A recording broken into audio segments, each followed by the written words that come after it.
Hi, this is Carla from Magenta.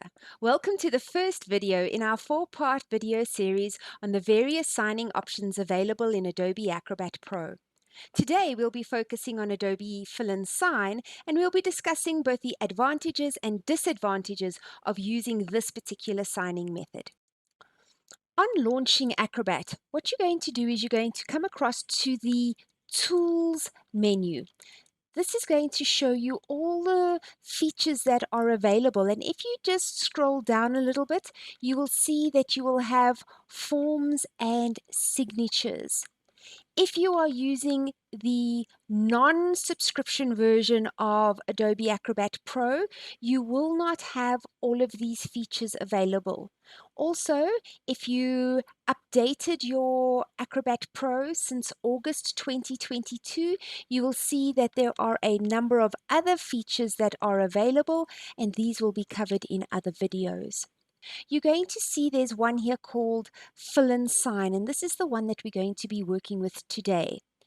If this is going to be a signing method that you are going to use on a regular basis, if you click on the Add button just below the icon, you will see that it adds it to the Tools pane on the right-hand side of your screen. So that means no matter what document you have open, you have this Fill and Sign readily available for you at all times. And if we look at this particular document that we've received, we do not have any form fields that have already been applied to this particular document. And if I click on this, you will see that there is a new panel that appears at the top. Right? So the first icon that is available is like a glorified typewriter tool. You can just hover over any of the fields and we will then go and add in whatever information we would like to have. The next group of icons, these are going to be the ones that are available should you need to complete a checkbox or a radio button, and then you've got the color of your text that you can then go and change. By selecting the first icon in the panel at the top here, you will see that if you hover over any input areas on your document, that Adobe Acrobat automatically tries to identify where fields should be placed by highlighting it with a blue box. So this uses artificial intelligence, and again, it is determined how the document is created. So if the document did not have any underlined or underscored areas, it would be a bit more difficult for it to identify, but that's not a problem. You can just go and click on that area and it will add an input field. So you can then go and start to type your information or whatever it is you would like to add there. And what you will have noticed here is that Adobe has remembered what the previous input fields I had completed using these words, and it would just be a matter of clicking on it to autocomplete those particular fields. The little HUD that is above there will give you the opportunity to either reduce or increase the font size depending on what it is that you want. And should you have an area where you need to fill in numbers like a ID number or a telephone number, and you need to have spaces between that, that is what the next little icon to the right of the trash can will give you, is this ability to space your name or your text out, and just by dragging the little field will allow you to resize it so that it fits in with whatever the documentation is that you are completing. If you don't want that, you will see it then refers back to the little AB button, and by clicking on this you can just have normal text. To the side of the screen, you will see that there is a gray little bar here. What that will allow you to do is to reposition this field depending on where you wanted it to be. Right, I'm going to hover over to the next field now, and let's just put Johannesburg in there. And again, you could go and position this as you wish. Right. If we go a little bit further down, you can then find the areas of the document where you need to be able to sign. So once again, you can enter the fields and it will pre-populate for you. You can go and enter the date, right? But then we want to have a signature here at the top. So when you come to the top here where it says sign yourself, and you click on this little icon, you will see this function gives you the option to either have a full signature or your initials, depending on whichever one you prefer. By clicking on the little A, you will see that it will launch a little window where you can choose to either type in your signature and choose a particular style if you wish to have that, right? Or you can choose to go and draw your signature either with your mouse or with your stylus, depending on what it is that you want. Or if you click on the final one, an icon, this gives you the opportunity to be able to go and upload a signature that you would like to use. All right. And you can then sign using that particular signature. Should you wish to save your signature, you can click the little checkbox here at the bottom to allow you to save your signature. If you want to redraw your signature every time, it's just a matter of unchecking that, and then you could complete this every single time. So again, it depends on what the options are for you. Should you wish to clear it, you can click on the clear button and you could reattempt to do your signature depending on what you want. We click apply. Your signature will now be saved for future documents going forward, and you can then go and click on the document where you would like to place your signature. Right.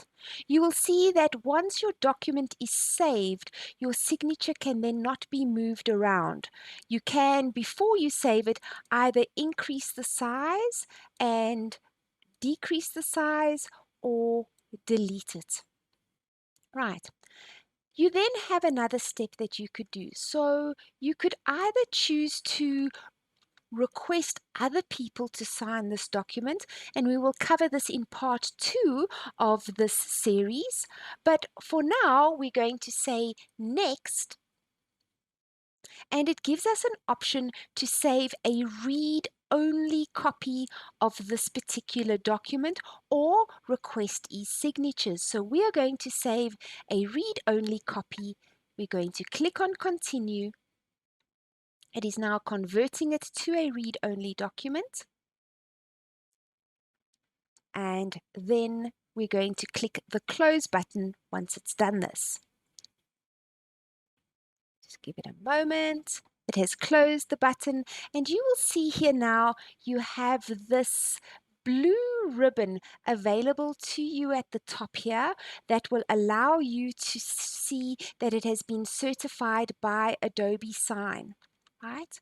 You will see that it has then opened up the sharing option, so you could either send a copy on to somebody else, you could choose to sign another document, or you could share a link and send that link to somebody else so they can then go and download the document. If we click on the signature panel, you will see here that it says that it is certified by Adobe Sign. If I expand it, you will see that no changes are allowed to this particular document. You will see that it is a valid certified document, right? And you can see the signer's identity is valid. So it is authenticating based on your login details when you logged into the Adobe Acrobat Pro or Standard or the Reader. So let me just open another document here. I'm just going to go cancel a moment, and I'm just going to open the original document again. You can see that that document is still here, and I cannot come and select that signature. I cannot move it, I cannot edit it, and I cannot change it. Once you've saved your document, you're most probably going to be wondering, where is this document? Right? And you will see that it will give you a agreement completed. So if you come to the left-hand side of your screen, here under Agreements, and you click on All Agreements, you're going to notice here there is the agreement document that we had. There'll be a couple of options that are going to be available on the side of your screen here. So what will happen is there is an audit report. And this particular audit report will give you a transaction identity, and it will also tell you that the document was created and signed by yourself. So if you do need an audit report, that is available to you. Let's look at a slightly different scenario now. So if we went to fill and sign and we completed the document as we did previously, right? And we click in our various areas that we needed to do, right?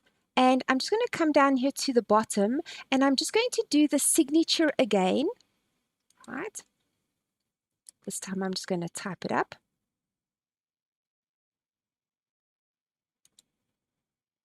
Right, I'm just going to add my signature. And let's say, for example, this time I did not want to click the next button. Let's just say I just said close, right? And I saved this file.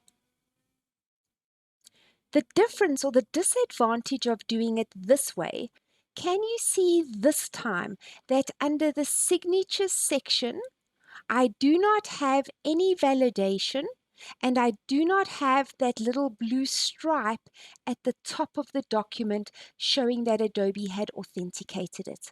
Can you see this time that under the signatures section, I do not have any validation, and I do not have that little blue stripe at the top of the document showing that Adobe had authenticated it.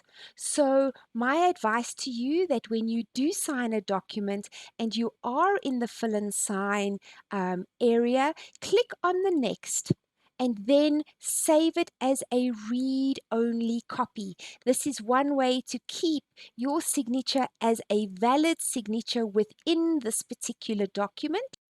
Thank you for joining us for today's Adobe Acrobat Pro signing option. If you found today's topic useful, please subscribe to our YouTube channel or follow Magenta SA on Facebook to be notified of any future upcoming live events. Should you be interested in any of the previous videos in this series or on any other topics that Magenta SA have covered, please click on the link provided in the description below. Thank you.